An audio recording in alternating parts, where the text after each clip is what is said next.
नमस्कार आप सभी प्यारे साथियों को। तो आज हम जो टॉपिक लेंगे वो लेंगे प्रतिरोध का, जिसके अंदर आपको एग्जाम के अंदर डायग्राम दिए जाते हैं और उसमें आपको चित्र में बताना होता है कि तुल्य प्रतिरोध ज्ञात कीजिए। तो बहुत ही आसान विधि से हम ज्ञात करते हैं। चलो हम करते हैं किस प्रकार से होगा इसमें।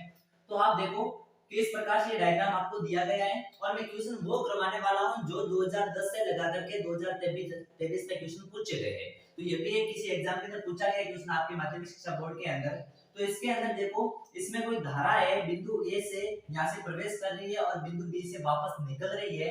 इनके मध्य आपको तुल्य प्रतिरोध ज्ञात करना है। तो किस प्रकार से करेंगे, तो सबसे पहले तो आपको ये ध्यान होना चाहिए कि श्रेणी क्रम के अंदर तुल्य प्रतिरोध ज्ञात करने का फॉर्मूला श्रेणी क्रम में ये दो फॉर्मूले याद है तो ऐसे क्वेश्चन आप लोग चुटकियों में हो जाएंगे। तो श्रेणी क्रम में तुल्य प्रतिरोध R बराबर R1 plus R2 plus R3 plus इस प्रकार से आगे आगे होते जाते हैं, हम R3 तक ले लेते हैं। अब ये समांतर क्रम के अंदर ज्ञात करने का फॉर्मूला होगा तुल्य प्रतिरोध समांतर क्रम। तो समांतर क्रम के अंदर 1/R बराबर 1/R1 plus 1/R2 plus 1/R3। तो ये दो फॉर्मूले आपको याद रखने हैं और इन दो फॉर्मूलों से आप ऐसे क्वेश्चन है आसानी से हल कर सकते हो। अब देखो इसमें तुल्य प्रतिरोध ज्ञात करना है, तो सर ये कैसे पता लगाए कि वो कौन से क्रम में जुड़े हुए हैं, श्रेणी क्रम में जुड़े हैं, समांतर क्रम में जुड़े हुए हैं, ये सबसे बड़ी दिक्कत होती है। तो हमेशा ध्यान रखना जहां पर धारा दो भागों में बट जाती है। अब जो यहाँ से धारा प्रवेश कर रही है तो धारा कुछ धारा यहाँ जाएगी, कुछ धारा यहाँ जाएगी। इसका मतलब है कि ये दोनों समांतर क्रम में होंगे आपस में। जहां पर धारा दो भागों में बट जाती है वो समांतर क्रम में होंगे, इस बात का ध्यान रखें। तो इसके अंदर धारा मान लो आई थी टोटल, तो इसके अंदर I1 जा रही है और इसके अंदर I2 जा रही है। अब देखो I1 जा रही है तो I1 प्रवेश करेगी इसमें भी, तो I1 दोनों सेम धारा है और सेम धारा किसमें होती है, श्रेणी क्रम के अंदर होती है और ये धारा वापस यहाँ से निकल जाएगी। I2 जा रही है यहाँ पर, तो I2 इसमें भी जा रही है, I2 इसमें जा रही है, कहने ये दोनों श्रेणी क्रम में और ये दोनों श्रेणी क्रम में। फिर इन दोनों को आपस में आप समांतर क्रम में जोड़ देना। कैसे है वो आप देख लो एक बार। अब देखो श्रेणी क्रम में फॉर्मूला होता है R बराबर R1 plus R2 plus R3। तो पहले मैं इसके लिए लगा रहा हूं, इसके लिए आप मान लो R1 बराबर है ये R1 मान लेते हैं और इसको R2 मान लेते हैं। R1 बराबर 2 ओम, ओम क्या है, इसका मात्रक है प्रतिरोध का। R2 बराबर है 2 ओम।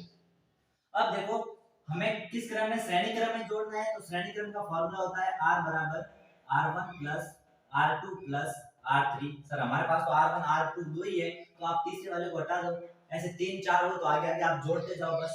तो इसका तुल्य प्रतिरोध R बराबर R1 प्लस R2, R1 की जगह 2 ओम प्लस R2 की जगह 2 ओम, तो R बराबर आ गया आपके पास में 4 ओम। अब है कि इन दोनों का टोटल प्रतिरोध आया है 4 ओम। अब मैं इसको हटा रहा हूं। अब देखो इन दोनों का प्रतिरोध आ गया। अब ये भी दोनों किसमें, श्रेणी क्रम के अंदर है, क्योंकि धारा समान जा रही है इसके अंदर। तो इनके लिए मान लेते हैं कि ये R1 है और ये R2 है, तो इसका तुल्य प्रतिरोध हो जाएगा R बराबर, टोटल हम ये R और मान लिया, इसमें R डैश मान लेते हैं, ठीक है। तो R बराबर 2 ओम प्लस 2 ओम, R डैश बराबर 2 2 4 ओम हो जाएंगे। तो इसका भी 4 ओम आ गया। अब बात आती है कि सर इसका तुल्य प्रतिरोध क्या आएगा। अब देखो ये इन दोनों का टोटल हमारे पास में आया है 4 ओम और इन दोनों का टोटल हमारे पास में आया है 4 ओम। अब धारा यदि इसमें प्रवेश करती है तो एक भाग इसमें जाएगी, एक भाग इसमें जाएगी, मतलब धारा दो भागों में बट रही है और जहां पर धारा दो भागों में बटती है वो समांतर क्रम से संयोजन होता है। तो इसके अंदर अब R डैश और ये R, इसका आपको तुल्य, या फिर आप इसको R डबल डैश कर दो, इसको R डैश कर दो, ठीक है। अब देखो अब एक समांतर क्रम में ज्ञात करना है, तो 1/R बराबर 1/R प्लस 1/R2।